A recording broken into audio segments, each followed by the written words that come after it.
Ito na nga po mga kababayan, no? Galit na galit po at nanginginig sa sama ng loob si Stephen Paduano kanina po sa ginanap na hearing sa House of Representatives. Kinundingan niya ang hindi pagdalo ni dating former President Rodrigo Duterte sa kanilang pagdinig sa Kamara. At ang kanyang banat ay nag-commit daw po si Pangulong Rodrigo Duterte na siya ay dadalo sa gagawing pagdinig ng Kamara. At sabay banat nito na natatakot na daw po na pumunta si dating Pangulong Rodrigo Duterte sa Kamara. Stephen Paduano, hindi po takot ang dating Pangulong Rodrigo Duterte na pumunta sa Kamara. Kung nasa maayos po kayo ang pagtrato nyo sa inyong mga witness at mga research person, si Pangulong Duterte po ay pupunta sa inyo. Makikipagkaisa po yan sa ginagawa nyo at ipinaglalaban nyo dyan ng mga buhaya sa Kamara.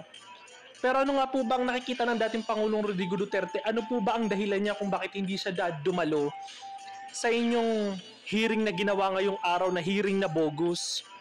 Ang kanyang dahilan ay wala na nga po kayong kredibilidad.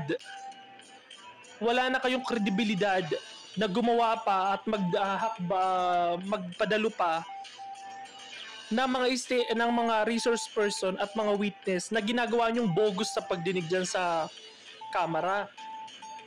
Dahil nga po sa mga natuklasan at naibunyag ni Colonel Grijaldo na kayo ay kasabwat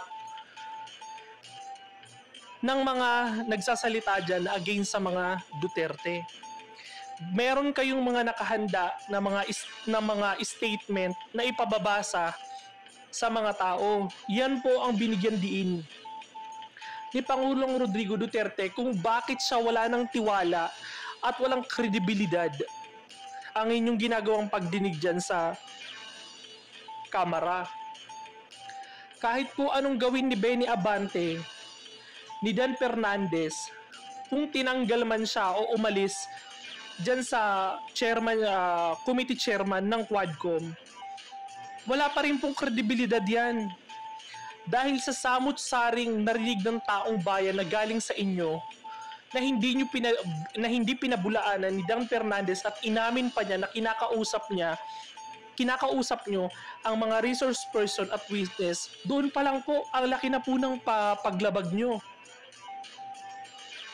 Kaya wala kang karapatan, Paduano, na may utak na NPA na questionin ang dating Pangulong Rodrigo Duterte kung bakit hindi siya dumadalo sa pagdinig sa Kamara. At binatikos din po nitong si Paduano itong si Bato de la Rosa at question niya ang mga naging asal ni Senator Bato de la Rosa nung nakaraang pagdinig sa Senado. At ito po ang kanyang sabi: De La Rosa behavior during the hearing saying it was disappointing and damaged the reputation of the institution.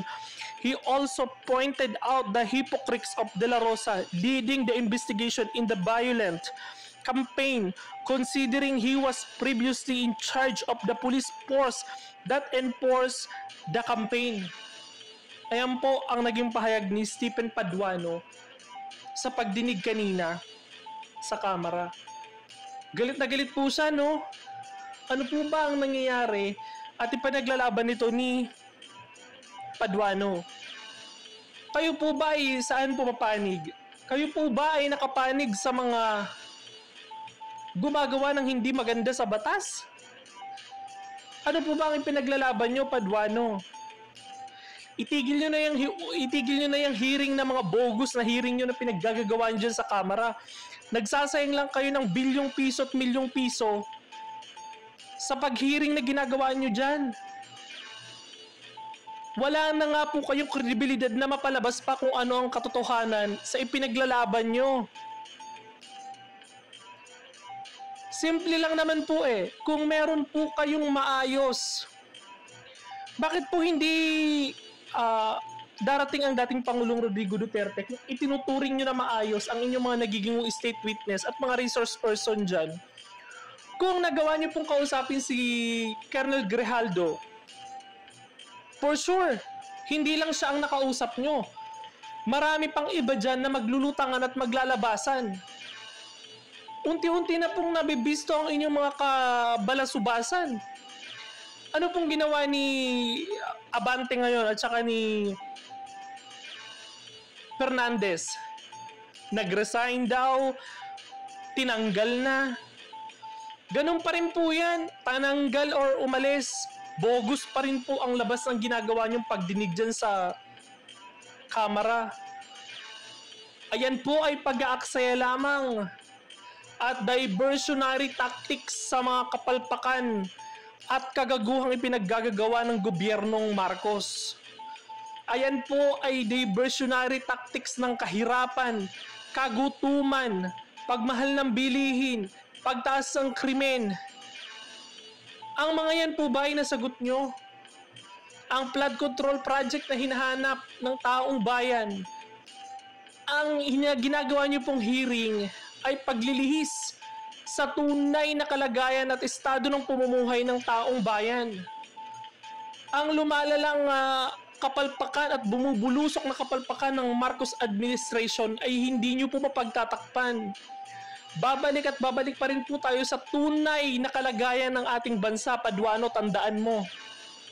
Hindi ka habang buhay mananatili dyan. Antayin mo ang balik at ganti ng iba. Kayo po mga kababayan, ano pong masasabi nyo sa mga naging pahayag ni Paduano kay Bato de la Rosa at kay Pangulong Rodrigo Duterte? Ano po ang inyong maiiwan na salita laban kay Paduano sa mga naging pahayag niya sa dating Pangulong Rodrigo Duterte at kay Bato de la Rosa? Mag-comment po kayo dyan sa ating comment section.